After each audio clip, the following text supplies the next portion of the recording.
ജനാധിപത്യത്തിനും മീതെയോ താരാധിപത്യമെന്നാണ് super prime time ചർച്ച ചെയ്യുന്നത്. Doctor Biju, criminal വൽക്കരണം സിനിമയിൽ കണ്ടു തുടങ്ങിയത് ഇപ്പോൾ മാത്രമാണ് എന്ന മട്ടിലാണ് മന്ത്രി എ കെ ബാലന്റെ പ്രതികരണം. ഇതിനെ താങ്കൾ മുഖവിലേക്കെടുക്കുന്നുണ്ടോ? തീർച്ചയായിട്ടുമില്ല. സിനിമയിൽ മാത്രമാണോ ക്രിമിനൽ വൽക്കരണം എന്ന് ചോദിച്ചാൽ അല്ല എന്ന് പറയാം. പൊതുസമൂഹത്തിന് മുഴുവൻ പല ഏരിയയിലുമുണ്ട്. പക്ഷേ സിനിമയെ സംബന്ധിച്ച് നമ്മൾ ചർച്ച ചെയ്യുമ്പോൾ സിനിമയിലെ ക്രിമിനൽ വൽക്കരണം എന്ന് പറയുന്നത് ഈ അടുത്ത കാലത്തൊന്നും തുടങ്ങിയതല്ല. ഏറ്റവും പ്രകടമായ ഒരു ഉദാഹരണം പറഞ്ഞു കഴിഞ്ഞാൽ, പലപ്പോഴും സിനിമയെ വിമർശിക്കുമ്പോൾ പലപ്പോഴും താരങ്ങളുടെ ഫാൻസുകൾ വന്ന് വളരെ സാംസ്കാരികമായ ഗുണ്ടായിസം നടത്തുന്ന ഒരു രീതി എത്രയോ കാലമായിട്ടുണ്ട്. GP രാമേന്ദ്രനെ പോലെ വളരെ പ്രശസ്തരായ എഴുത്തുകാരെ, നിരൂപകരെ ഫോണിൽ ഭീഷണിപ്പെടുത്തുക, അസഭ്യം പറയുക. അപ്പോൾ അത്തരത്തിലുള്ള പല രീതിയിലുള്ള കാര്യങ്ങളാണ് ഞാൻ പറയുന്നത്. അതിലൊന്നാണ് ഇത്തരത്തിലുള്ള ഗുണ്ടായിസം. ഒരു റിലീസ് ദിവസം തിയേറ്ററിൽ പോയി ഫാമിലിയായി സിനിമ കാണാൻ പറ്റാത്ത ഒരു സാംസ്കാരികാവസ്ഥ ഒരുപക്ഷെ കേരളത്തിലായിരിക്കാം ഉണ്ടായിരിക്കുക. ഇതേപോലെ തന്നെ മറ്റ് പല രീതികളിലുമുള്ള ക്രിമിനൽ വൽക്കരണങ്ങൾ മൊത്തത്തിലല്ലെങ്കിൽ പോലും സിനിമയിൽ എല്ലാ നിർമ്മാതാക്കളുമല്ല, വളരെയേറെ മാന്യരായ വളരെയേറെ ജെന്യൂനായ നിർമ്മാതാക്കൾ ഇഷ്ടം പോലെ ഉണ്ട്. പക്ഷേ അപൂർവമായിട്ടെങ്കിലും ഇത്തരത്തിലുള്ള ഒരു ക്രിമിനൽ വൽക്കരണം, ഇത്തരത്തിലുള്ള ക്രിമിനലുകളുമായിട്ടുള്ള ഒരു ഇടപെടൽ പല രീതികളിൽ സിനിമകളിൽ നടക്കുന്നുണ്ട് എന്നുള്ളതിന് യാതൊരു സംശയവും. ശരി, ഞാൻ താങ്കളിലേക്ക് തിരികെ എത്താം. ഇപ്പോൾ ശ്രീ ഗണേഷ് കുമാർ MLA ഈ ചർച്ചയിൽ പങ്കുചേരുകയാണ്. ഞാൻ തിരികെ എത്താം. ബിജു, ശ്രീ KB ഗണേഷ് കുമാർ, 32 കൊല്ലമായി മലയാള സിനിമയിൽ പ്രവർത്തിക്കുന്നു എന്ന് താങ്കൾ പറയുന്നു. സിനിമാ മന്ത്രിയായിരുന്ന വ്യക്തിയാണ് താങ്കൾ. എന്തേ ഈ ദുഷ്പ്രവണതകളെപ്പറ്റി ഇതുവരെ മൗനം അവലംബിച്ചത്? ഇപ്പോൾ ഒരു നടൻ എന്ന നിലയിൽ താങ്കൾ മൗനം അവലംബിച്ചാലും, ഒരു പൊതുപ്രവർത്തകൻ എന്ന നിലയിൽ മൗനം അവലംബിച്ചാലും പിന്നെയും നമുക്കത് മനസ്സിലാക്കാം. പക്ഷേ ഈ വകുപ്പ് കൈകാര്യം ചെയ്ത മന്ത്രി എന്ന നിലയിലും താങ്കൾ ഈ മൗനം പുലർത്തിയിരുന്നുവെങ്കിൽ ഉത്തരവാദിത്തം നിർവഹിച്ചില്ല എന്ന ഗുരുതരമായ വിമർശനം അങ്ങയോട് സവിനയം ഉന്നയിക്കേണ്ടി വരും. അങ്ങനെയൊന്നും ഉണ്ടായിട്ടില്ല. ഞാൻ മന്ത്രിയായിരിക്കുമ്പോൾ ഇവരോടൊക്കെ പറഞ്ഞിട്ടുണ്ട്, ഇവരോടൊക്കെ ഫൈറ്റ് ചെയ്തിട്ടുണ്ട്. പക്ഷേ അത് ഒരു മീഡിയയുടെ മുമ്പിൽ ഫൈറ്റ് ചെയ്യാൻ ഒരു മന്ത്രിയുടെ ജോലി. ഞാൻ എൻ്റെ സഹപ്രവർത്തകരായ സിനിമയെ ബന്ധപ്പെട്ട് അന്ന് സഹകരിക്കുന്ന എല്ലാവർക്കും അറിയാം, ഇത്തരം മോശപ്പെട്ട പ്രവണതകൾക്കെതിരെ ഞാൻ ശക്തമായി വിഷയം തന്നെ എന്താണ് മോശപ്പെട്ട പ്രവണത? മുൻ മന്ത്രി പറയുന്നു മോശപ്പെട്ട പ്രവണത, ഇപ്പോൾ ഉള്ള മന്ത്രി പറയുന്നു അംഗീകരിക്കാൻ കഴിയാത്ത പ്രവണത. എന്താണ് പ്രവണത? ഇതിനകത്ത് ഒരുപാട് ആൻറ്റി സോഷ്യൽസ് കടന്നുകൂടിയിട്ടുണ്ട്. അവരെ കണ്ടെത്തുകയും പുറത്തുവിടുകയും ചെയ്യേണ്ടത് ഇതിലെ സംഘടനകളുടെ ഒരു ഉത്തരവാദിത്തമാണ്. അവരതിന് മുൻകൈ എടുക്കണം. ഇത് പലപ്പോഴും പറഞ്ഞിട്ടുണ്ട്. ഈ ഡ്രൈവർമാരുടെ ഇഷ്യൂ തന്നെ വളരെ മോശമായിട്ട് നേരത്തെ വന്നിട്ടുണ്ട്. അന്ന് ഞാൻ പറഞ്ഞൊരു സ്റ്റേറ്റ്മെൻ്റ് ഉണ്ട്, പണ്ട് കാലത്ത് ഇങ്ങനെയല്ല, സ്നേഹത്തോടെയാണ് പെരുമാറിയിരുന്നത്, ബഹുമാനത്തോടെയാണ് പെരുമാറിയിരുന്നത്. തിരുവനന്തപുരത്ത് നിന്ന് സുകുമാരി ചേച്ചിയെ, ഞാൻ മന്ത്രിയായിരിക്കും പറഞ്ഞ സ്റ്റേറ്റ്മെൻറ്റ് ആവർത്തിക്കുകയാണ്, സുകുമാരി ചേച്ചിയെ ഒരു കാറിൽ വിട്ടാൽ അവിടെ കൊണ്ട് എത്തിച്ച്, ഊട്ടിയിലാണെങ്കിൽ ഊട്ടിയിലെത്തിച്ച് ആ ഹോട്ടലിൽ ചെന്ന് പ്രൊഡക്ഷൻ മാനേജറെ വിളിച്ച് നല്ല മുറി വാങ്ങിച്ചു കൊടുത്ത് അവരെ പെട്ടിയും എടുത്ത് അവിടെ വെച്ചു കൊടുത്ത് സ്നേഹത്തോടെ ഒരു അമ്മയെപ്പോലെ വിട്ടിട്ടാണ്, സുരക്ഷിതത്തോടെ ഏൽപ്പിച്ചിട്ടാണ് ഡ്രൈവർമാർ മടങ്ങിയിരുന്നത്. അത് മാറിയിരിക്കുന്നു, അതിനി ഉണ്ടാവാൻ പാടില്ല എന്ന് ഞാൻ മന്ത്രിയായിരുന്ന കാലത്ത് പറഞ്ഞ സ്റ്റേറ്റ്മെൻ്റ് ഉണ്ട്. അത് പരസ്യമായിട്ട് തന്നെയാണ് പറഞ്ഞത്. ഞാൻ സിനിമാ പ്രവർത്തകരോട് പറഞ്ഞിട്ടുണ്ട്, അവരാരും ഇല്ലെന്ന് പറയില്ല. ഇത് ഒരു മോശപ്പെട്ട പ്രവണത വർദ്ധിച്ചു വരികയാണ്. ഒരു ദിവസം ഞാൻ 5 വർഷം മുമ്പാണ് സിനിമയുടെ മന്ത്രിയായിരുന്നത്. പക്ഷേ ഈ പ്രവണത ഒരു അനുദിനം മോശമായിക്കൊണ്ട് അത് എക്സ്പ്ലോഡ് ചെയ്ത് ഇപ്പോൾ ആ ഒരു വൃത്തികെട്ട പ്രവണത, മോശം പ്രവണത എക്സ്പ്ലോഡ് ചെയ്തിരിക്കുന്നു. എക്സ്പ്ലോഡ് ചെയ്യുമ്പോൾ റിയാക്ട് ചെയ്യാതിരിക്കാൻ കഴിയില്ല. അതുകൊണ്ടാണ് ഞാൻ റിയാക്ട് ചെയ്തത്.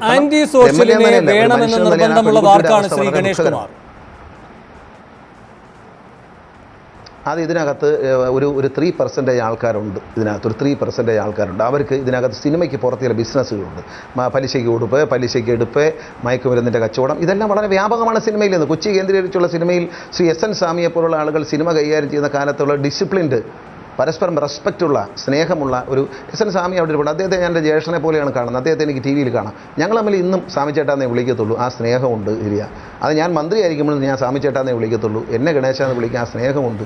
എന്നെ നീ എന്ന് പറഞ്ഞ് സംസാരിക്കും. ഗണേഷ് കുമാർ, ആർക്കും ഒരു അക്ഷരവും പറയാൻ കഴിയാത്ത മേഖലയാണ് സിനിമ.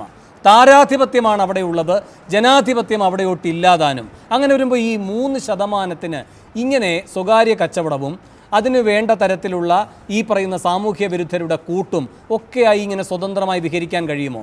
അതോ ഈ ആധിപത്യം വഹിക്കുന്ന ആളുകളുടെ തന്നെ അടുക്കളപ്പുറത്തുള്ളവരാണോ ഈ പറയുന്ന ആൻറ്റി സോഷ്യൽസ്? ഇതിനടിസ്ഥാനപരമായി സിനിമയ്ക്ക് നാഥനില്ലല്ലോ, ഡിസിപ്ലിൻ ഇല്ലല്ലോ. ഇപ്പോൾ ബിജു അവിടെ പറഞ്ഞ് ഞാൻ കേട്ടുകൊണ്ടിരിക്കുകയായിരുന്നു, ആർക്കും ആരെയും അധിക്ഷേപിക്കാം. മാന്യമായി പോകുന്ന സംവിധായകരെയും ടെക്നീഷ്യൻസിനെയൊക്കെ ആർക്കും അധിക്ഷേപിക്കാം. ആർക്കും ഈ പൈസ ഉണ്ടെങ്കിൽ ആർക്കും ആരെയും ഇറക്കി ആരെയും അധിക്ഷേപിക്കാം. ഇതൊക്കെ മാറണം. ഇതൊരു പരസ്പര സ്നേഹവും ബഹുമാനമുള്ള ഒരു സാംസ്കാരിക മേഖലയാണ് സിനിമ. അവിടെ സ്നേഹത്തിന് വലിയ മുൻതൂക്കമുണ്ട്. ശ്രീ കെ വി ഗണേഷ് കുമാർ ഒറ്റ സെക്കൻഡ്.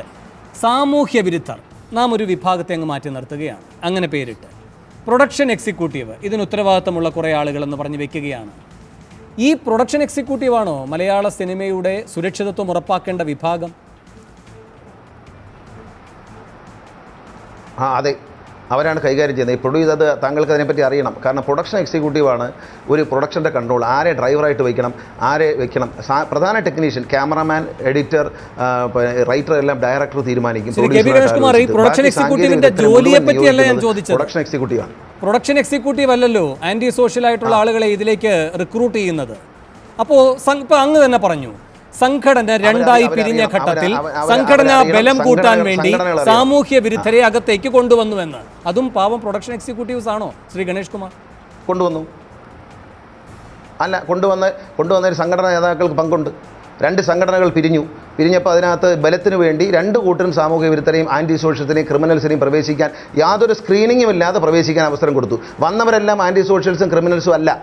ഒരു സ്ക്രീനിങ് ഉണ്ടായിരുന്നെങ്കിൽ കുറച്ച് പേരെ പുറത്ത് നിർത്താമായിരുന്നു. ആൾ വരുന്നുണ്ടോ കൂടുതൽ അംഗം ചേരുന്നുണ്ടോ ഒന്നും കുഴപ്പമില്ല. പക്ഷെ അവരെ സ്ക്രീൻ ചെയ്തില്ല. നിങ്ങൾ നിങ്ങളെ ബാക്ക്ഗ്രൗണ്ട് എന്താണെന്ന് ആരും ചോദിച്ചില്ല. ഈ പറയുന്ന ആൾ പല സിനിമകളിലും വർക്ക് ചെയ്തുകൊണ്ടിരിക്കുകയാണ്, ഈ സുനി എന്ന് പറയുന്ന ക്രിമിനൽ. അതെന്തുകൊണ്ട്? അയാൾ ഈ ലാലിൻ്റെ സിനിമയിൽ പോലും വർക്ക് ചെയ്തിരിക്കുന്നു. അപ്പോൾ അയാളെ തിരിച്ചറിയാൻ ഒരു പ്രൊഡ്യൂസർക്കോ ഒരു പ്രൊഡക്ഷൻ എക്സിക്യൂട്ടീവിനോ അയാൾ പ്രതിനിധാനം ചെയ്യുന്ന സംഘടനയ്ക്കോ കഴിയുന്നില്ല. ഇപ്പോൾ സംഘടന പറയുന്നത് ഞങ്ങളുടെ ആളല്ല എന്ന് പറഞ്ഞാൽ പറ്റുമോ?